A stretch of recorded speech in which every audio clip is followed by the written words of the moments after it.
बच्चों नमस्कार, स्वागत है आपके अपने YouTube चैनल में।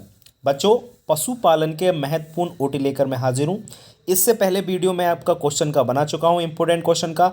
यदि आपने क्वेश्चन का नहीं देखा है तो आप लोग हमारे चैनल में जाकर के एग्रोटेक स्टडी में जाकर के इम्पोर्टेंट क्वेश्चन देख सकते हैं। ये वीडियो इम्पोर्टेंट ऑब्जेक्टिव क्वेश्चन का रहेगा, वस्तुनिष्ठ मैराथन रहेगी। जितने भी आपके क्वेश्चन आपके जैसे 28 ओटी पूछे जाएंगे एग्जाम में, तो यदि आप वीडियो को अंत तक देखते हैं तो बच्चों 28 ही क्वेश्चन आपके सही होंगे, एक भी क्वेश्चन आपका गलत नहीं होगा। बस इस वीडियो को जो है पूरा देख लीजिए, क्योंकि ये आपके लिए बहुत ही महत्वपूर्ण वीडियो है। सभी महत्वपूर्ण ओटी में लेकर आया हूँ। ठीक है बच्चों, चलिए ज़्यादा समय आपका बिल्कुल ख़राब नहीं करूँगा। आप मेरे साथ जुड़े रहें, लास्ट तक जुड़े रहें और पूरी वीडियो को आप देखें। ठीक है ना। आपको हमारे चैनल पर पूर्ण विश्वास है, जैसा आपको पता ही है। पूरा सिलेबस मैंने पढ़ाया, पशुपालन से लेकर क्रॉप प्रोडक्ट्स हैं से लेकर एलिमेंट ऑफ साइंस, तीनों सब्जेक्ट मैंने आपको कंप्लीट ही कराए हैं। आपने पढ़ा है मुझसे, तो आपको इन नोटियों में कहीं भी कोई भी समस्या नहीं आने वाली। टोटल ओटी है इसमें। देखिए आप लोग पूरी वीडियो को, बहुत ही महत्वपूर्ण ये वीडियो होने वाला है आपके एग्जाम के पर्पज से। ठीक है बच्चों, चलिए तो बच्चों ये रहे आपके ओटी, शुरुआत कर लेते हैं। बहुत जल्दी मैं वीडियो कराऊंगा। अगर आपको जो स्पीड कम कर ज़्यादा करना है तो आप सेटिंग में जाके कर लेना। मैं यहाँ पे बहुत फास्ट आपको जो ओटी कराने वाला हूँ। सबसे पहले है वसा में घुलनशील विटामिन, तो कौन से होते हैं? विटामिन ए, टी और ई और के। विटामिन ई, डी, ई, के, ये आपके जी क्या होते हैं? वसा में घुलनशील विटामिन होते हैं। ध्यान रखें विशेषकर नेपियर घास, अंजन घास, दीनानाथ घास, ये आपकी सभी बहुवर्षीय घासें हैं। 1 ग्राम कार्बोहाइड्रेट से 4.1 कैलोरी ऊर्जा प्राप्त होती है। 1 ग्राम वसा से 9.3 कैलोरी ऊर्जा प्राप्त होती है। 1 ग्राम प्रोटीन से 4.5 कैलोरी ऊर्जा आपकी प्राप्त होती है। तीनों की एनर्जी याद रखना, यहाँ से क्वेश्चन बन सकता है। दुधारू गाय को 100 किलोग्राम शरीर भार पर 2.5 किलोग्राम शुष्क पदार्थ देना चाहिए। कितना? दुधारू जो गाय होती है, दूध देती है, अगर उसका 100 किलो वजन है तो 2.5 किलोग्राम उसको सूखा पदार्थ हमको देना चाहिएगा। ठीक है ना।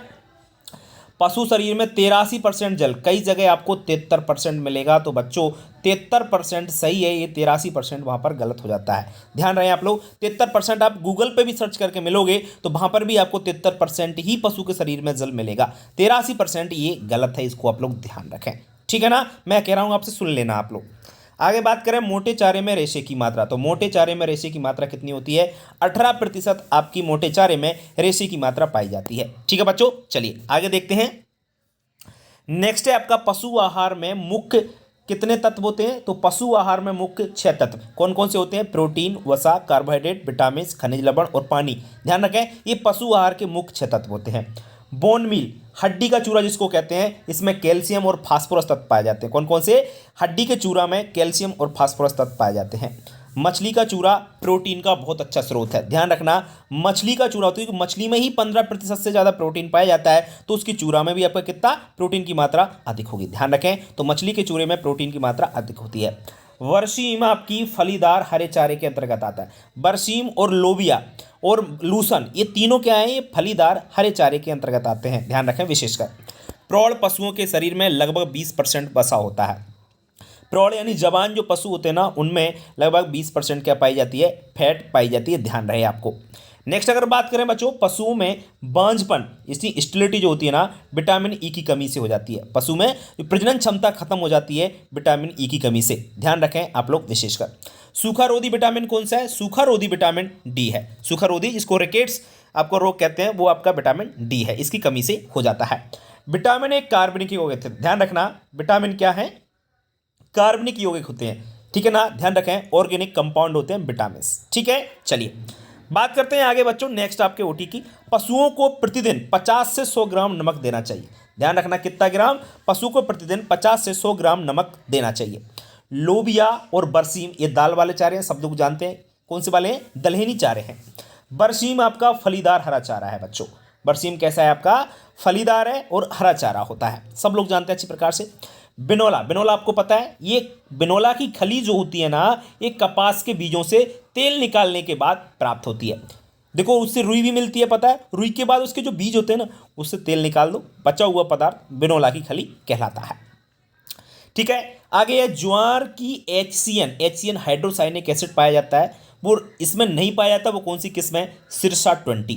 सिरसा 20 एक ऐसी किस्म है जिसमें हाइड्रोसाइनिक एसिड जो होता है ना, ये बहुत ही हानिकारक होता है पशुओं के लिए। वैसे अगर पशुओं को जो हरा चारा खिलाते हैं तो इसमें ये नुकसान हो सकता है, लेकिन एक वेराइटी है सिरसा 20, इसमें आपका HCN नहीं पाया जाता है। ठीक है बच्चों, चलिए बढ़ते हैं आगे। नेक्स्ट है बच्चों, साइलेज बनाने के लिए उपयुक्त फसल कौन सी? बहुत इंपॉर्टेंट है, ध्यान रखना। साइलेज बनाने के लिए मक्का बहुत ही उपयुक्त फसल है, ध्यान रखना। हे बनाने के लिए सर्वोत्तम फसल वो है आपकी बरसीम। तो हे किससे बेस्ट बनती है? बरसीम से। साइलेज किससे बनती है? मक्का से, ठीक है ना। हे में शुष्क पदार्थ कितना रहता है? 80 से 85%। हे में शुष्क पदार्थ कितना? 80 से 85% पाया जाता है। और नमी कितनी रहेगी? तो ध्यान रखना, नमी आपकी 10 से 15% नमी होती है, ये भी आप लोग ध्यान रख सकते हैं, ठीक है। बहुत ही इंपॉर्टेंट बच्चों, चौथा, वो बहुत अच्छी साइलेज का पीएच मान 3.5 से 4.2 होता है। ध्यान रहे, हे वर्षा ऋतु में नहीं बनाई जाती क्योंकि हे को सुखाने की समस्या होती है, इसलिए। घास की सूखी अवस्था को क्या कहते हैं? हे की डेफिनेशन है। सूखी हुई घास की अवस्था क्या कहलाती है? हे कहलाती है। और आपका साइलेज में 30 से 40% शुष्क पदार्थ होता है और नमी कितनी होती है? ध्यान रखना, 60 से 70%। नमी कितनी होती है? 60 से 70% होती है। बहुत ही इंपॉर्टेंट क्वेश्चन है बच्चों, देखते चलिए आगे। नेक्स्ट है आपका, खराब साइलेज में, खराब साइलेज जो होती है उसमें दुर्गंध आती है। तो क्यों आती है? ब्यूटारिक एसिड के कारण। ध्यान रखें, खराब साइलेज में दुर्गंध ब्यूटारिक एसिड के कारण आती है। हे प्रोटीन युक्त फसलों से बनाई जाती है। ध्यान रखना, ये प्रोटीन युक्त फसलों से बनाई जाती है। और साइलेज, ध्यान रखें, साइलेज कार्बोहाइड्रेट वाली फसलों से बनाई जाती है, जिनमें कार्बोहाइड्रेट की मात्रा ज़्यादा होती है, उनसे साइलेज बनाई जाती है। और जिससे प्रोटीन की, ये किससे बनाई जाती है? प्रोटीन युक्त फसलों से, जिसमें प्रोटीन की मात्रा अधिक होती है। हे में साइलेज की अपेक्षा विटामिन डी ज़्यादा होता है। ध्यान रहे, हे में साइलेज की अपेक्षा विटामिन डी क्या होता है? ज़्यादा होता है। हमारे देश में हे बनाने के लिए ट्राइपॉड जो स्टैंड विधि है, इसका उपयोग, इस प्रकार की जो विधि होती है, ट्राइपॉड स्टैंड होता है, इसमें हे को इसके ऊपर सुखाया जाता है। तो इस विधि का प्रयोग हमारे देश में किया जाता है, विशेष याद रहे। हे में हरा चारा, हरा रंग जो होता है वो कैरोटीन की उपस्थिति के कारण होता है। ध्यान रखें, हे में हरा रंग कैरोटीन पिगमेंट की उपस्थिति के कारण होता है। साइलेज बनाने के लिए फसल की कटाई फूल की अवस्था पर करते हैं। साइलेज जब बनाते हैं ना, तो उसकी कटाई कब करते हैं? फूल की अवस्था पर। फूल की अवस्था पर ही क्यों करते हैं बच्चों? क्योंकि उस समय पोषक तत्व की मात्रा ज़्यादा होती है आपकी, ये ध्यान रखें आप लोग। साइलेज बनाने में लगभग कितने दिन लगते हैं बच्चों? सब जानते हैं, साइलेज बनाने में लगभग 45 दिन लगते हैं, विशेष याद रखना। जिस गड्ढे में साइलेज तैयार की जाती है उसे क्या कहते हैं? जिस गड्ढे में साइलेज तैयार की जाती है उसे साइलो कहते हैं बच्चों। उस साइलेज बनाने के लिए कौन सी फसलों का प्रयोग करना चाहिए? ठोस तने वाली फसलों का प्रयोग करना चाहिए। और हे बनाने के लिए खोखली, कौन सी? हे बनाने के लिए खोखली याद रखना। और बच्चों आपको साइलेज बनाने के लिए याद रखना है, ठोस तने वाली फसलों का उपयोग करना चाहिए। नेक्स्ट देखिए बच्चों, नेक्स्ट आपके तीसरे चैप्टर के ओटी देखिए, टीट साइफन का उपयोग। टीट साइफन का उपयोग थनैला रोग में थन से दूध निकालने के लिए किया जाता है। टीट साइफन जो यंत्र होता है, इसका उपयोग थनैला रोग जब पशु को जाता है तो थनों से दूध निकालने के लिए इसका उपयोग किया जाता है। एक सुईनुमा यंत्र होता है, आपने देखा होगा। डोकिंग मशीन, बच्चों डोकिंग मशीन का उपयोग पशुओं की पूंछ काटने के लिए करते हैं। मोस्टली इसका उपयोग भेड़ों में किया जाता है। इंजेक्शन की सुई किसकी बनी होती है? ध्यान रखें, इंजेक्शन की जो सुई होती है, जिसको निडल के नाम से जाना जाता है, ये स्टेनलेस स्टील की बनी होती है। माउथ गेज, बच्चों माउथ गेज जो यंत्र होता है, इसका प्रयोग पशु का मुंह खोलने के लिए किया जाता है। क्यों किया जाता है? पशु का मुंह खोलने के लिए इसका उपयोग किया जाता है, माउथ गेज का। पशुओं में गठिया दर्द में यूकेलिप्टस का तेल, विशेष याद रखें बच्चों, ये क्वेश्चन पूछा गया है प्री बोर्ड में, ध्यान रहे। पशुओं के गठिया दर्द में यूकेलिप्टस का जो तेल होता है, इसका उपयोग किया जाता है, विशेषकर आपको याद रहे। यूकेलिप्टस यानी सफेदा का जो तेल होता है उसका, ठीक है। आगे हम लोग बात करते हैं बच्चों, नेक्स्ट है नीला थोता। नीला थोता जिसको कॉपर सल्फेट के नाम से जानते हैं, और इसका उपयोग, इसको हम लोग तूतिया का घोल भी कहते हैं बच्चों, ध्यान रखें। नीला थोता के 3 नाम है, नीला थोता, कॉपर सल्फेट और तूतिया का घोल। इसका उपयोग खुरपका मुंहपका रोग में पशु को फुटबाथ कराने के लिए इसका उपयोग किया जाता है। फुटबाथ कराना क्या होता है, मैं आपको अच्छी तरह बता चुका हूं कि एक गड्ढा खोदते हैं, उसमें कीचड़ नुमा बना करके उसमें से पशु को निकालते हैं, उसमें कॉपर सल्फेट की दवा डाल देते हैं, जिससे उसके छालों पर वो लग जाती है और पशु सही हो जाता है। नर पशु को वधिया करने के लिए बड़े जो कैस्ट्रेटर जो यंत्र होता है, इसका उपयोग किया जाता है। सबने देखा होगा, बड़े जो कैस्ट्रेटर एक जो यंत्र होता है, धातु का बना यंत्र होता है, ये आपका कैंची नुमा यंत्र होता है, जिससे पशु को बधिया, नर पशु को बधिया किया जाता है। थर्मामीटर से पशुओं का टेम्परेचर ज्ञात करते हैं। और तापमान कहाँ से ज्ञात करते हैं? पशु की गुदा से। पशु की गुदा से तापमान ज्ञात किया जाता है, किसके द्वारा? थर्मामीटर के द्वारा। बहुत अच्छा यंत्र है। योनि वीक्षण यंत्र, योनि वीक्षण यंत्र इसका उपयोग करते हैं गर्भाधान कराने के लिए। किसमें करते हैं? गर्भाधान जब पशु को किया जाता है तब योनि वीक्षण यंत्र का उपयोग किया जाता है बच्चों। कपूर एक पीड़ाहारी औषधि है। कपूर जो है एक पीड़ाहारी, पीड़ा यानी आपके पशु को दर्द को कम करने वाली औषधि है। बच्चों बहुत जल्दी मैं आपको बता रहा हूं, बहुत जल्दी जल्दी पढ़ा रहा हूं, इसलिए कि आप इसकी स्पीड कम कर सकते हो, सेटिंग में जाके स्पीड ज्यादा भी कर सकते हो, आपको जैसा उचित लगे वैसा आप कर लीजिएगा। ध्यान रखें बच्चों, ईसबगोल की जो भूसी है ये अरेचक होती है। अरेचक का मतलब जैसे पशु को अगर दस्त लग रहे हो तो दस्त को कम कर देती है। ध्यान रखना, अरेचक का काम करती है। रेचक का मतलब होता है दस्तक, ठीक है ना। तो ध्यान रखें, ईसबगोल की भूसी पशु को अगर दस्त लग रहे हो तो वहां पर इसका उपयोग किया जाता है। नेक्स्ट है जमाल घोटा। जमाल घोटा दस्तावर के रूप में अगर पशु को मतलब ये पशु को जैसे कब्ज हो गई तो कब्ज को तोड़ने के लिए हम लोग जमाल घोटा नामक ये आपकी जो दवा होती है उसका उपयोग करते हैं। बढ़ते हैं हम लोग आगे नेक्स्ट आपका क्वेश्चन की ओर। Ammonium chloride. बच्चों अमोनियम क्लोराइड का उपयोग कफ जानते हो, पशु के जो कफ जब जुकाम होता है तो आप लोगों को भी कफ बनती है, तो अमोनियम क्लोराइड जो दवा होती है इसका उपयोग कफ को बाहर निकालने के लिए किया जाता है। किसको बाहर निकालने के लिए? कफ को बाहर निकालने के लिए आपका अमोनियम क्लोराइड का उपयोग करते हैं। फिनॉल। बच्चों फिनॉल, जो फिनाइल और फिनॉल अलग अलग होती है, ध्यान रखना। और जो फिनॉल होती है ये सूक्ष्म जीवों को नष्ट कर देती है। क्या करती है? सूक्ष्म जीव जो माइक्रो ऑर्गेनिज्म होते हैं ना उनको खत्म करने का काम कौन करती है? फिनॉल। पेंसिलिन। बच्चों पेंसिलिन एंटीबायोटिक औषधि है। पेंसिलिन कैसी दवा है? एंटीबायोटिक औषधि है, ध्यान रखें आप लोग। फिटकरी बमनकारी है। फिटकरी बमनकारी, बमनकारी यानी मतलब उल्टी कराने के लिए, पशुओं को उल्टी कराने के लिए जिस दवा का उपयोग करते हैं उसका नाम है फिटकरी, विशेष याद रखना। सल्फर यानी गंधक, इसका उपयोग दांत, खाज, खुजली इन तीनों में किया जाता है। सल्फर का उपयोग दांत, खाज, खुजली में तीनों में किया जाता है। और बच्चों जो क्लोरोफॉर्म है इसका उपयोग पशु को बेहोश करने के लिए, जी हाँ बच्चों क्लोरोफॉर्म का उपयोग पशु को बेहोश करने के लिए किया जाता है बच्चों। और इसके बाद कैलोमल जो दवा होती है, कैलोमल, कैलोमल मूत्र वर्धक औषधि है, मूत्र को रोकने वाली दवा है कैलोमल, ये ध्यान रखना आप लोग, ठीक है बच्चों। चलिए बढ़ते हैं हम लोग आगे नेक्स्ट आपके चैप्टर के ओटी की ओर। नेक्स्ट देखिए बच्चों, आपको पशु प्लेग बीमारी। पशु प्लेग बीमारी वायरस या विषाणु से फैलती है, ध्यान रखना। पशु प्लेग बीमारी किससे फैलती है? वायरस या विषाणु से फैलती है, सब लोग जानते हैं बच्चों। खुरपका मुंहपका रोग की खोज 1898 में की गई थी। कब की गई थी? खुरपका मुंहपका रोग जो होता है फुट एंड माउथ डिजीज, 1898 में इसकी खोज हुई थी। खुरपका मुंहपका रोग विषाणु या वायरस से होता है, जी हाँ बच्चों। एक तो आपका पशु प्लेग और दूसरा आपका खुरपका मुंहपका, जो कि पशुओं में दोनों रोग हैं, जो कि विषाणु या वायरस से दोनों रोग होते हैं।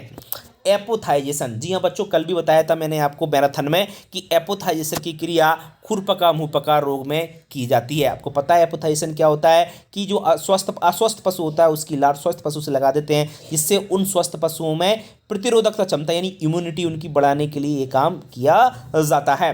फुटबाथ उपचार, अभी बता रहा था, फुटबाथ उपचार खुरपका मुंहपका रोग में करते हैं। और फुटबाथ क्या होता है आपको पता है? कि जो लाल दवा या आपकी जो कॉपर सल्फेट या नीलत होता है आपका, वो उसमें डाला जाता है और उसमें से पशुओं को निकाला जाता है। फुटबाथ क्रिया आपकी अच्छी प्रकार से आप लोग जानते हैं।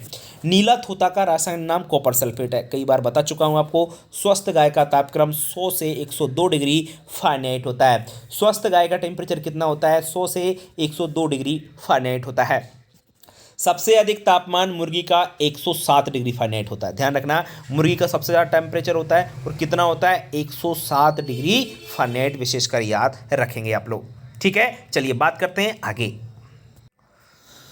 नेक्स्ट है बच्चों गाय व भैंस की श्वसन दर। ध्यान रखना बच्चों, गाय व भैंस की श्वसन दर जो होती है ना 12 से 20 बार प्रति मिनट होती है। श्वसन मतलब 1 मिनट में 12 से 20 बार सांस लेती हैं आपकी गाय और भैंस। विशेष याद रखना बच्चों, जीटीबी का टीका पशु प्लेग बीमारी में, कौन सी बीमारी में? पशु प्लेग बीमारी में जीटीबी का टीका लगाया जाता है। नीला थोता, बच्चों नीला थोता को तूतिया का घोल भी कहते हैं, आपको पहले ही बता चुका हूं। नीले थोते को क्या बोलते हैं? तूतिया का घोल या कॉपर सल्फेट के नाम से जाना जाता है। घोड़ों को खुरपका मुंहपका रोग नहीं होता। क्यों नहीं होता? क्योंकि उनमें बीच में खांचा ही नहीं होता उनके पैरों में, देखा हुआ खुरों को आपने, घोड़ा और गधे के खुर देखे होंगे तो बीच में खांचे नहीं होते, जबकि गाय भैंस में बीच में खांचे होते हैं, इसलिए उनको खुरपका मुंहपका होता है और आपको घोड़ा को नहीं होता है क्योंकि उनमें खांचे नहीं होते हैं बच्चों। पशु प्लेग रोग शुष्क मौसम में ज़्यादा फैलता है, विशेष याद रखना। शुष्क मतलब सूखा, यानी गर्मियों में ये ज़्यादा फैलता है। पशु प्लेग की इंक्यूबेशन अवधि कितनी होती है? 3 से 8 दिन। मतलब इंक्यूबेशन अवधि का मतलब क्या होता है? इंक्यूबेशन अवधि का मतलब होता है मतलब जैसे ही उसने प्रवेश किया वायरस ने, वो लक्षण प्रकट कब तक होंगे? तो बीच का जो समय है आपका वायरस प्रवेश करने से लेकर के लक्षण प्रकट होने तक का जो समय है उसे ही हम लोग इंक्यूबेशन अवधि या उद्भवन काल के नाम से जानते हैं बच्चों। आगे बात करते हैं हम लोग खुरपका मुंहपका रोग की इंक्यूबेशन अवधि 106 दिन की होती है। कितनी होती है? 1 से 6 दिन की बच्चों। बात करेंगे आगे नेक्स्ट है बच्चों आपके नेक्स्ट चैप्टर की ओटी देखिए आप लोग। लंगड़ी रोग में मृत्यु दर 95% होती है। विशेष याद रखना, लंगड़ी रोग होता है ना, इसमें मृत्यु दर कितनी होती है? 95% पशु मर जाता है। वर्षा के बाद कौन सा रोग फैलता है? लंगड़ी रोग। वेरी इंपॉर्टेंट है, ध्यान रखें। वर्षा ऋतु में अधिकतर गलघोंटू रोग फैलता है। वर्षा, ये दोनों क्वेश्चन बड़े कंफ्यूजन करते हैं। वर्षा ऋतु के बाद कौन सा रोग फैलता है? लंगड़ी रोग। और वर्षा ऋतु में कौन सा फैलता है? वो है गलघोंटू रोग। ठीक है ना, विशेष याद रखें। लंगड़ी रोग को जहरबाद के नाम से भी जानते हैं। किस नाम से जानते हैं? लंगड़ी रोग को जहरबाद के नाम से भी जाना जाता है। गलघोंटू को नाभिक ज्वर कहते हैं। गलघोंटू क्या कहते हैं? नाभिक ज्वर। इंग्लिश में इसको हीमोरेजिक सेप्टिसीमिया के नाम से जाना जाता है। स्ट्रिप का परीक्षण बच्चों, स्ट्रिप का परीक्षण कौन से रोग में करते हैं? थैलेला रोग में। और क्या होता है स्ट्रिप का परीक्षण? सब लोग जानते हैं। स्ट्रिप का परीक्षण एक क्या लेते हैं? कप लेते हैं, उसके ऊपर काला कपड़ा डालते हैं और उसके ऊपर क्या करते हैं? थैलेला रोग से ग्रसित पशु का दूध निकालते हैं और उसको फिर क्या लैब में जांच के लिए भेज देते हैं। तो उसे स्ट्रिप का परीक्षण के नाम से जाना जाता है। जीभ पर दर्द भरी सूजन, ये लंगड़ी रोग का लक्षण है। जीभ पर दर्द भरी सूजन किस रोग का लक्षण है? ध्यान रखें, आपको लंगड़ी रोग का ये लक्षण है। ये विशेष आपको याद होना चाहिए। इसके बाद अगर हम बात करें बच्चों, नेक्स्ट है थनैला रोग से ग्रसित जो पशु के दूध का पीएच मान इंपोर्टेंट है 7.4 हो जाता है। थनैला रोग से ग्रसित पशु का दूध का पीएच मान कितना हो जाता है? 7.4 हो जाता है। विशेष याद रहे। इंथ्रेक्स रोग बैसिलस इंथ्रेसिस जीवाणु से होता है। ध्यान रखें, इंथ्रेक्स रोग किसके द्वारा होता है? बैसिलस इंथ्रेसिस नामक जीवाणु से होता है। लंगड़ी रोग से ग्रसित पशु 24 घंटे मर जाता है। कितने घंटे में? 24 घंटे में मर जाता है। विशेष 70 नहीं है। लंगड़ी रोग से ग्रसित पशु 24 घंटे में ही मर जाता है। 24 से 72 घंटे भी हम लोग कह सकते हैं। इंथ्रेक्स रोग पशुओं से मनुष्य में फैलता है। वेरी इंपॉर्टेंट है। ऐसा कौन सा रोग है जो मनुष्य में फैलता है पशुओं से? याद रखना, इंथ्रेक्स रोग जो होता है ये पशुओं से मनुष्यों में भी फैल जाता है। इंथ्रेक्स रोग से मरे हुए पशुओं का सब विच्छेदन नहीं करना चाहिए। मतलब ये है कि इंथ्रेक्स रोग अगर पशु को हो गया है तो उसके सबको छिन्न भिन्न नहीं करना चाहिए, क्योंकि इसका इन्फेक्शन मनुष्य में भी हो सकता है। जहरी बुखार में पशु के प्राकृतिक छिद्रों से छिद्र होना चाहिए। जहरी बुखार में पशु के प्राकृतिक छिद्र, नाक, कान, मलाशय, इनसे क्या होता है? खून निकलने लगता है। कोलतार जैसा, कैसा? कोलतार जैसा खून निकलने लगता है। दांत कटकटाने की आवाज़ बच्चों, दांत कटकटाने की आवाज़ लंगड़ी रोग का लक्षण है। कौन से रोग का लक्षण है? लंगड़ी रोग का ये लक्षण है। ठीक है, आगे बात करते हैं बच्चों। नेक्स्ट है बच्चों, पशुओं में जन्म के समय बछड़े में दांत कितने होते हैं? ध्यान रखें, याद रहे, जन्म के समय 2 दांत होते हैं। जब पशुओं का बछड़ा जन्म लेता है तब कितने दांत होते हैं? 2 दांत होते हैं। गाय भैंस की औसत आयु कितनी होती है? 28 वर्ष होती है। गाय भैंस की औसत आयु कितनी? 28 वर्ष होती है। पशुओं की उम्र ज्ञात करने की सबसे अच्छी विधि कौन सी है? तो ध्यान रखना, पशु की उम्र ज्ञात करने की सबसे अच्छी विधि है दांत देखकर। क्या देख करके? दांत देखकर पशु की सबसे बेहतर विधि मानी जाती है। पशु की उम्र सींग पर पाए जाने वाले छल्लों से ज्ञात कर सकते हैं, जिसमें छल्लों की संख्या में कितना जोड़ देते हैं? 2 जोड़ देते हैं। मान के चलिए 4 छल्ले हैं तो उम्र कितनी होगी? 6 वर्ष। ध्यान रखें, कितनी वर्ष होगी? 6 वर्ष। ठीक है, आगे बात करते हैं बच्चों, पशुओं में कृंतक दांत। पशुओं में कृंतक दांत चारा काटने के काम आते हैं। क्या काम आते हैं? चारे को पतला करने के, जिनको दाढ़े बोलते हैं, उन्हें कृंतक दांत के नाम से जाना जाता है। स्कोर कार्ड जो होता है, स्कोर कार्ड पत्रक में अंकों का योग कितना होता है? ध्यान रखें, 100 होता है। कितना होता है? 100 होता है। आगे बात करते हैं बच्चों, नेक्स्ट है दुधारू पशुओं की आकृति। तो दुधारू पशु की आकृति कैसी होती है? त्रिभुजाकार होती है। कैसी होती है बच्चों? त्रिभुजाकार होती है। एक अच्छे बैल का अगला भाग पिछले भाग की अपेक्षा भारी होना चाहिए। जी हाँ बच्चों, क्योंकि आगे उसके कंधे पर जुआ रखा जाता है जिससे वो हल खींच सके। तो ध्यान रखना, एक अच्छे बैल का अगला भाग पिछले भाग की तुलना में भारी होना चाहिए। कील दांत बच्चों, कील दांत सिर्फ मांसाहारी पशु में होते हैं। आपने देखा हो कुत्ता, शेर, जिनके 2 दांत होते हैं भारी निकले होते हैं, वो सिर्फ मांसाहारी पशु में होते हैं, गाय भैंस में नहीं होते हैं। दूध निकालने के बाद गाय का जो एन होता है वो सिकुड़ जाना चाहिए। क्या सिकुड़ जाना चाहिए? एन जो अडर होता है वो सिकुड़ जाना चाहिए। गाय भैंस बकरी के ऊपरी जबड़े में कृंतक दांत नहीं होते हैं। गाय भैंस बकरी, ध्यान रखें, इनके ऊपर वाले भाग पर जो होते हैं दांत नहीं होते हैं। उसके स्थान पर एक कठोर परत पाई जाती है जिसे हम लोग क्या कहते हैं? डेंटल पेड के नाम से उसको जाना जाता है। किस नाम से? डेंटल पेड के नाम से उसको जाना जाता है। बच्चों आगे बात करें पशु का स्कोर कार्ड करते समय। जी हाँ, पशु का स्कोर कार्ड तैयार करते समय 20 से 30 फीट की दूरी पर खड़ा होना चाहिए। किसको खड़ा होना चाहिए? जो चयन करता होता है ना उसको। कितने फीट दूरी पर? 20 से 30 फीट दूरी से वो अच्छी प्रकार से जो है स्कोर कार्ड तैयार कर सकता है। गाय के सींगों पर, जी हाँ बच्चों, गाय के सींगों पर यदि 4 छल्ले हैं तो उसकी उम्र कितनी होगी? 6 वर्ष, क्योंकि 2 जोड़ देना है, सीधी सी बात है। 5 वर्ष की उम्र में पशुओं के सभी कृंतक दांत निकल आते हैं। कितनी उम्र में? 5 साल की जब उम्र होती है तो पशु के सभी कृंतक दांत जो होते हैं वो निकल आते हैं। ठीक है बच्चों, चलिए बढ़ते हैं हम लोग आगे। नेक्स्ट देखिए बच्चों, नेक्स्ट है आपका मक्खन। मक्खन में सुबास डाइएसिटाइल के कारण आती है। मक्खन में जो खुशबू आती है ना, मतलब दही में भी जो खुशबू आती है ना, वो डाइएसिटाइल के कारण आती है। ध्यान रखें आप लोग। क्रीम सेपरेटर, बच्चों क्रीम सेपरेटर वेरी इंपॉर्टेंट है। अपकेंद्रीय बल पर कार्य करता है। ध्यान रखें, आईएमपी है, बहुत ही आईएमपी है और ये तो आएगा ही। केंद्रीय सेपरेटर क्रीम जो होता है, क्रीम सेपरेटर, ये अपकेंद्रीय बल पर काम करता है। शुद्ध दूध का आपेक्षिक घनत्व, शुद्ध दूध का आपेक्षिक घनत्व 1.032 होता है। क्रीम निकालते समय दूध का तापमान 95 से 105 डिग्री फ़ारेनहाइट होना उपयुक्त है। ध्यान रखें, क्रीम निकालते समय दूध का तापमान 95 से 105 डिग्री फ़ारेनहाइट होना उपयुक्त माना जाता है।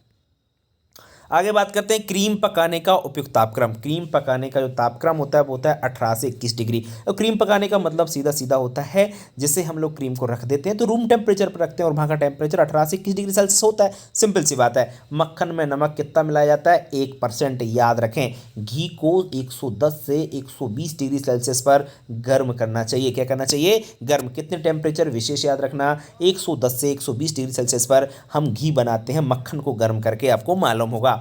मक्खन में 80% वसा अनिवार्य होती है। जी हाँ, वही मक्खन कहलाएगा जिसमें 80% फैट होती है। ध्यान रखो, जनरली हम लोग याद भी रख सकते हैं कि मक्खन में 80% फैट होती है बच्चों। इसके बाद व्यावसायिक तौर पर क्रीम से घी बनाया जाता है। जी आप कॉमर्शियल रूप में यदि बात करें, जो लोग डेयरी खोलते हैं, डेयरी बड़ी डेयरी जो होती है ना, वो क्रीम से ही घी बनाते हैं। किससे बनाते हैं? क्रीम से घी बनाते हैं। गाय का दूध पीला क्यों होता है? कैरोटीन के कारण। किसके कारण होता है? गाय का दूध पीला क्यों होता है? कैरोटीन पिगमेंट के कारण गाय का दूध पीला होता है। NDRI, national dairy research institute का पूरा नाम होता है राष्ट्रीय डेयरी अनुसंधान संस्थान। ये कहाँ पर है बच्चों? करनाल हरियाणा में। कहाँ पर है ये? करनाल हरियाणा में स्थित है। क्रीम में फैट, क्रीम में फैट होता है 25% से अधिक होना चाहिए। क्रीम में वसा की मात्रा कितनी? 25% से अधिक होना चाहिए बच्चों। और क्रीम को मथते समय अम्लता 0.20 से 0.25% होना चाहिए। कितने परसेंट? 0.20 से 0.25%। घी पानी की मात्रा बहुत इंपॉर्टेंट, कई बार पूछा गया है। घी में पानी कितना? 0.5% होता है। और घी में वसा कितना? 99.5%। ध्यान रखें, घी में फैट 99.5 और आपकी घी में पानी कितना? 0.5% होती है। मक्खन उठाने वाले यंत्र का नाम स्कूप।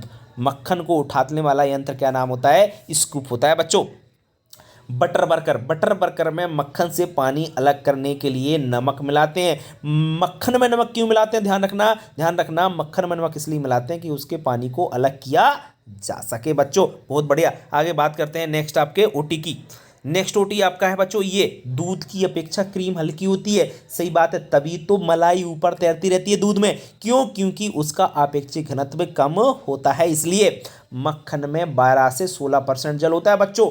मक्खन में 80% तो क्या होती है? वसा होती है बच्चों। और 12 से 16% क्या होता है? जल होता है। प्लास्टिक क्रीम, जी हाँ बच्चों, प्लास्टिक क्रीम में 60 से 65% फैट होता है। घी में 99% फैट होती है, अभी बताया था मैंने। 99.5 लिख देना आप, तो कोई दिक्कत नहीं है। 0.5% जल होता है, ये आपको मैं पहले ही बता चुका हूँ। बहुत बढ़िया। दूध में वसा गोलिकाओं के रूप में पाई जाती है। ध्यान रखना, जो दूध होता है उसमें जो फैट पाई जाती है वो ग्लोबल्स के रूप में या गोलिकाओं के रूप में पाई जाती है बच्चों।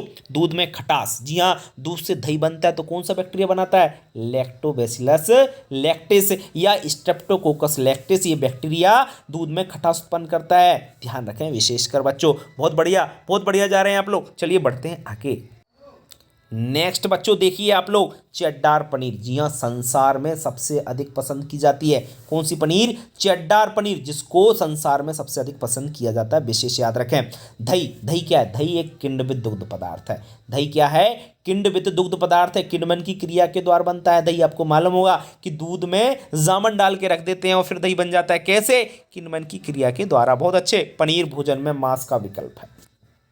अगर पनीर मांस नहीं खाते तो पनीर खा लो, सेम है, क्योंकि सभी पोषक तत्व मांस के बराबर पनीर में पाया। ध्यान रखें, पनीर भोजन में मांस का एक विकल्प होता है। रबड़ी में एवरेज वसा 20% होती है। रबड़ी में वसा कितनी होती है? 20%। बहुत बढ़िया। दूध का पीएच मान 6.6 होता है बच्चों। दूध का पीएच मान कितना होता है? 6.6 होता है। गाय के दूध से 18.3% खोआ और भैंस के दूध से 21.6% खोआ प्राप्त किया जाता है। खोआ यानी मावा, जानते हैं बच्चों कि नहीं जानते? बहुत अच्छी प्रकार से जानते हो, सबने खाया होगा। बर्फी सब खाते हैं, मावा से बनती है, उसको खोआ के नाम से भी जानते हैं। तो गाय के दूध में फैट कम होता है इसलिए 18.3% प्राप्त होगा, और भैंस के दूध में ज़्यादा फैट होती है इसलिए 21.6% खोआ की प्राप्ति होती है। बहुत अच्छे बच्चों, बढ़ेंगे आगे। नेक्स्ट देखिए, अच्छे जामन की अम्लता। तो अच्छे जामन की अम्लता 0.8 से 0.9% होती है। कितनी होती है? अम्लता 0.8 से 0.9% होती है।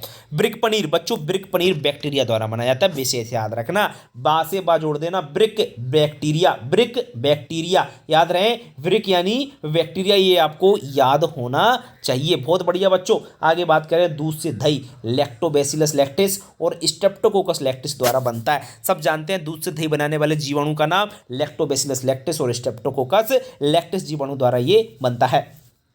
सर्वाधिक बनाई जाने वाली पनीर कौन सी है? सर्वाधिक बनाई जाने वाली पनीर चेड्डार पनीर है, जो कि संसार में सबसे ज्यादा इसको पसंद किया जाता है बच्चों। नेक्स्ट है आपका फफूंद द्वारा पका पनीर कौन सा है? तो रॉकफोर्ट पनीर है। कौन सा पनीर है? रॉकफोर्ट पनीर है। पूरा नाम अच्छी तरीके से याद रखना, गलत लिख रहा है। रॉकफोर्ट पनीर, जो कि फफूंद से बनाया जाता है। फोर्ट इस प्रकार से याद रखिए। ब्रिक को बैक्टीरिया और फफूंद को रॉकफोर्ट। बहुत बढ़िया बच्चों। गैस छिद्र रहित पनीर कौन सा? ये पूछा गया है, चेड्डार पनीर। गैस छिद्र रहित कौन सा पनीर होता है? चेड्डार पनीर आपका गैस छिद्र रहित पनीर होता है बच्चों। और गाय के दूध के खोआ का रंग कैसा होता है? पीला होता है। क्योंकि क्यों होता है पीला? क्योंकि उसमें कैरोटीन पाया जाता है। ठीक है बच्चों, बहुत बढ़िया, बढ़ेंगे आगे। नेक्स्ट देखिए बच्चों, आपका एक आदर्श मुर्गीशाला भूमि के धरातल से कितने फीट ऊंची? 2 फीट ऊंची, या 60 सेंटीमीटर भी कह सकते हैं। तो 2 फीट ऊंची होना चाहिए या 60 सेंटीमीटर आपकी ऊंची एक आदर्श मुर्गीशाला भूमि के धरातल से होना चाहिए बच्चों। मुर्गी घर का तापमान कितना? 50 से 85 डिग्री फ़ारेनहाइट। 50 से 85 डिग्री फ़ारेनहाइट होना चाहिए। मुर्गी घर का टेम्परेचर कितना होना चाहिए? 50 से 85 डिग्री फ़ारेनहाइट होना चाहिए। डीप लिटर प्रणाली मुर्गियों से संबंधित है। डीप लिटर प्रणाली कैसे संबंधित है? मुर्गियों से। इसको गहरी बिछावन पद्धति भी कहते हैं। इसे क्या कहते हैं हम लोग? गहरी बिछावन पद्धति के नाम से भी इसको जाना जाता है बच्चों। आगे यदि हम लोग बात करें, आपका भारत में मुर्गी पालन की उत्तम पद्धति कौन सी? गहरी बिछावन पद्धति या डीप लिटर प्रणाली। नाम है उसे, इंग्लिश में डीप लिटर कहते हैं, हिंदी में गहरी बिछावन पद्धति के नाम से उसको जाना जाता है बच्चों। आगे एक मुर्गी के साथ कितनी मुर्गियां रखना चाहिए? 8 से 10 मुर्गी रखना चाहिए। एक मुर्गे के साथ 8 से 10 मुर्गियां हम लोग रख सकते हैं।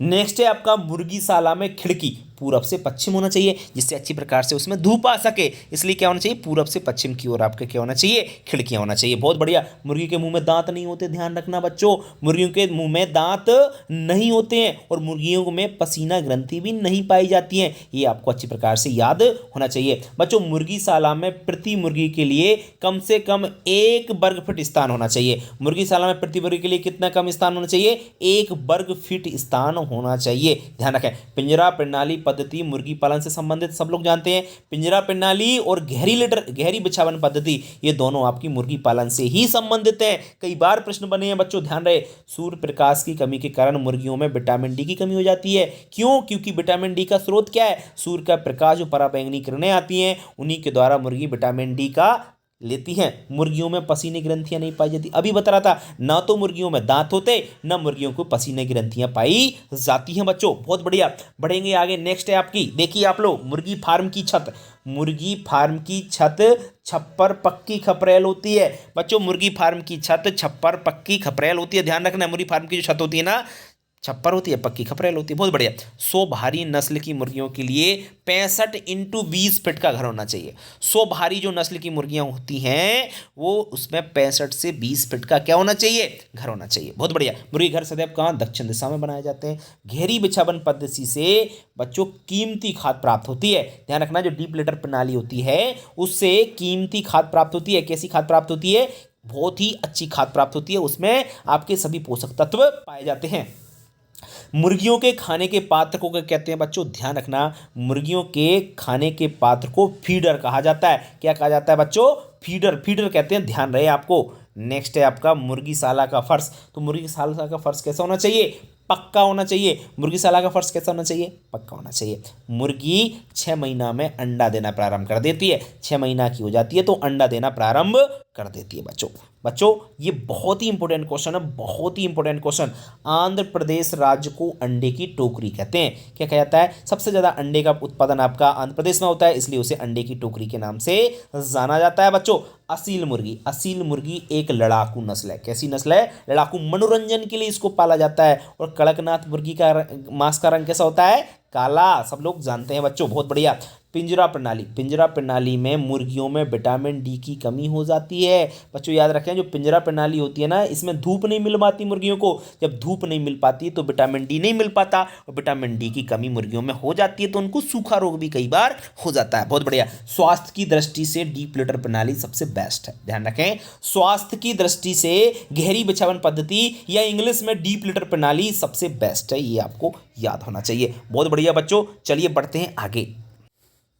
नेक्स्ट है बच्चों प्लोरम बीमारी। प्लोरम बीमारी को सफेद दस्त, व्हाइट वेसिलरी डायरिया, इन दोनों नाम से जाना जाता है। ध्यान रखें, व्हाइट वेसिलरी डायरिया और प्लोरम सफेद दस्त एक ही नाम है, ये ध्यान रखें, एक ही बीमारी है, तीनों का नाम विशेष है। सफेद दस्त बीमारी का रोग कारक क्या है, साल्मोनेला प्लोरम जीवाणु। मतलब जो सफेद दस्त या प्लोरम बीमारी है, ये साल्मोनेला प्लोरम जीवाणु से होती है। सफेद दस्त बीमारी के लक्षण 7 से 10 दिन में प्रकट होते हैं। कितने दिन में, 7 से 10 दिन में प्रकट हो जाते हैं सफेद दस्त बीमारी के लक्षण। सफेद दस्त बीमारी से कम उम्र के चूजे, ध्यान रखें, कम उम्र के चूजे सबसे ज्यादा प्रभावित होते हैं बच्चों। पोरोसिस एवं रिकेट्स रोग ये पोषकहीनता वाले रोग हैं। एक तो रिकेटस जो कि विटामिन डी की कमी से होता है, और दूसरा है पोरोसिस जो भी आपके क्या होता है, पोषक तत्व की कमी से होता है। तो ध्यान रखें, इनको पोषकहीनता वाले रोग कहा जाता है। कौन से रोग कहा जाता है, पोषकहीनता वाले रोग। बच्चों इस वीडियो को जो पूरा देख लेगा ना, उसका एक भी क्वेश्चन गलत नहीं होगा, ये मेरी गारंटी है, गारंटी, पूर्ण गारंटी है। ये ध्यान रखना आप लोग, इसको पूरा देख लेना, बस इतना जरूर मैं आपसे जरूर कहूँगा, ठीक है। चलिए बात करेंगे आगे। फॉल पॉक्स रोग विषाणु से फैलता है। किसके द्वारा फैलता है, फॉल पॉक्स जो बीमारी होती है मुर्गियों में, ये किसके द्वारा फैलती है, विषाणु के द्वारा फैलती है बच्चों। और चेचक रोग ये मुर्गियों में, ध्यान रखना, ग्रीष्म ऋतु में फैलता है। चेचक रोग किसके द्वारा फैलता है, ग्रीष्म ऋतु में फैलता है, गर्मियों में। श्वसन सोत रोग बच्चों, श्वसन सोत रोग ये शरद ऋतु में फैलता है, शरद ऋतु में फैलता है, ध्यान रखें। टांगे कमजोर होना, पूंछ नीचे की ओर लटक जाना, ये कौन सी बीमारी के लक्षण है, प्लोरम बीमारी के लक्षण है। कौन सी बीमारी के लक्षण है, प्लोरम बीमारी के लक्षण है, ध्यान रखना आप लोग। आगे यदि मैं बात करूं बच्चों, नेक्स्ट है आपका कोम तथा त्वचा पर, कोम यानी जो कलंगी होती है ना मुर्गी, उसे कोम कहते हैं। त्वचा पर छाले पड़ जाते हैं, तो ये फॉल पॉक्स बीमारी का लक्षण है। कौन सी बीमारी का, फॉल पॉक्स, जो किससे हो रही है, ये विषाणु के द्वारा हो रही है, ठीक है ना। तो ध्यान रखें बच्चों, कोम तथा त्वचा पर छाले पड़ना ये फॉल पॉक्स बीमारी का लक्षण है। आगे बात करते हैं बच्चों, पक्षी को चोट लगना एक यांत्रिक रोग है। ध्यान रखें, पक्षी को चोट लगना कौन सा रोग है बच्चों, यांत्रिक रोग है, यांत्रिक, मैकेनिकल, याद रखना। गोल कृमि एक आंतरिक परजीवी है बच्चों। गोल कृमि क्या होते हैं, इंटरनल पैरासाइट, ध्यान रखें, ये इंटरनल पैरासाइट होते हैं। चलिए बात करेंगे आगे, नेक्स्ट आपकी ओटी होगी प्लोरम बीमारी का प्रकोप इनक्यूबेटर द्वारा प्राप्त चूजों में ज़्यादा फैलता है। ध्यान रखें, प्लोरम जो बीमारी जीवाणु से होती है, साल्मोनेला प्लोरम जीवाणु के द्वारा, और ये किस में ज़्यादा होती है, जो चूजे इनक्यूबेटर द्वारा प्राप्त किए जाते हैं उनमें, ध्यान रखें। और फाउल पॉक्स बीमारी को फॉलपॉक्स बीमारी को गंबोरो के नाम से जाना जाता है। चेचक रोग भी चूजों में अधिक फैलता है। देखो फ्लोरम भी ज़्यादा फैलता है और चेचक, ये दोनों ही आपके चूजों में ही ज़्यादा फैलते हैं, ये आपको पता होगा। बच्चों बीडब्ल्यूडी का पूरा नाम अभी पढ़ाया था, वेसिलरी व्हाइट डायरिया। वेसिलरी व्हाइट डायरिया ये फ्लोरम या सफ़ेद दस्त का दूसरा नाम है और इसका पूरा नाम याद रखना बीडब्ल्यूडी का वेसिलरी व्हाइट डायरिया, सफ़ेद दस्त के नाम से इसके जानते हैं। रानीखेत बीमारी विषाणु द्वारा होती है, सब जानते हैं रानीखेत बीमारी किसके द्वारा होती है, विषाणु के द्वारा फैलती है। बच्चों मुर्गियों की चोंच काटना क्या कहलाता है, डीविकिंग। मुर्गियों की चोंच काटना क्या कहलाता है बच्चों, मुर्गियों की चोंच काटना डीविकिंग कहलाता है। क्या कहलाता है, डीविकिंग कहलाता है। बच्चों मुर्गियों में टीबी की बीमारी माइक्रोबैक्टीरियम जीवाणु के द्वारा होती है। कौन से जीवाणु के द्वारा, माइक्रोबैक्टीरियम जीवाणु के द्वारा मुर्गियों में टीबी हो जाती है। विषैला भोजन, बच्चों विषैला भोजन खाने से मुर्गियों में रासायनिक रोग हो जाता है। कौन सा रोग हो जाता है, विशेष याद रखना, वेरी इंपॉर्टेंट है। विषैला भोजन खाने से मुर्गियों में रासायनिक रोग हो जाता है। दाद खाज खुजली ये फफूंद जनित रोग हैं। ये कैसे रोग हैं आपके, दाद खाज खुजली ये फफूंद जनित रोग हैं। बच्चों कैसे रोग हैं, फफूंद जनित रोग हैं। फॉलपॉक्स रोग पैरों में घाव बन जाते हैं। जी हाँ, फॉलपॉक्स या इसको चेचक या गंबोरो कह लो बच्चों, ये फॉलपॉक्स बीमारी है, इसमें पैरों में घाव बन जाते हैं और ये वायरस के द्वारा फैलने वाली बीमारी है। बार बार मैं आपसे कह रहा हूँ ये चीज़। किल्नी या बाह्य परजीवी जो है, किल्नी बाह्य परजीवी है, जबकि गोल कृमि आपके आंतरिक परजीवी हैं। किल्नी आप लोग जानते होंगे जो कि ऊपर लगती है, और जो आपकी गोल कृमि होते हैं जिसको हम लोग क्या बोलते हैं, पटेरों के नाम से जानते हैं, जो कि मुर्गियों के अंदर बन जाते हैं और ये पशु में भी होते हैं, जनरल बात है। अंतः परजीवी कहाँ पाए जाते हैं, सब जानते हैं, अंतः परजीवी आंत में पाए जाते हैं। बच्चों किल्नी बुखार जो होता है ये स्पायरोकीटा गैलिनेरम के कारण होता है। स्पायरोकीटा गैलिनेरम के कारण ये रोग आपका फैलता है, किल्नी बुखार। फॉलपॉक्स रोग को कुक्कुट शीतला के नाम से भी जानते हैं, गंबोरो भी कहते हैं, चेचक भी कहते हैं। इतने सारे नामों से फॉलपॉक्स बीमारी को जाना जाता है। फॉलपॉक्स रोग फिल्टर पासिंग विषाणु, कौन से विषाणु, फिल्टर पासिंग विषाणु से होता है, ध्यान रखें। फॉलपॉक्स आपकी बीमारी। लकवा एक विषाणु जनित बीमारी, सब जानते हैं। लकवा जो होता है ना, इसमें एक तरफ गर्दन होकर रह जाती है और ये किसके द्वारा होता है, विषाणु के द्वारा होने वाला आपकी बीमारी है। नेक्स्ट ओटी देख लीजिए, बस थोड़े से और बच रहे हैं। देखिए मुर्गियों में रानीखेत बीमारी पैरामिक्सो विषाणु से। लास्ट है बच्चों, मुर्गियों में रानीखेत बीमारी किसके द्वारा, पैरामिक्सो विषाणु द्वारा होती है। ध्यान रखें, मुर्गियों में रानीखेत बीमारी किसके द्वारा, पैरामिक्सो विषाणु के द्वारा होती है। रानीखेत बीमारी को न्यूकैसल्स नाम से जाना जाता है। किस नाम से जाना जाता है, न्यूकैसल्स नाम से। रानीखेत बीमारी का टीका जीवन में एक बार लगता है। कब लगता है, जीवन में एक बार।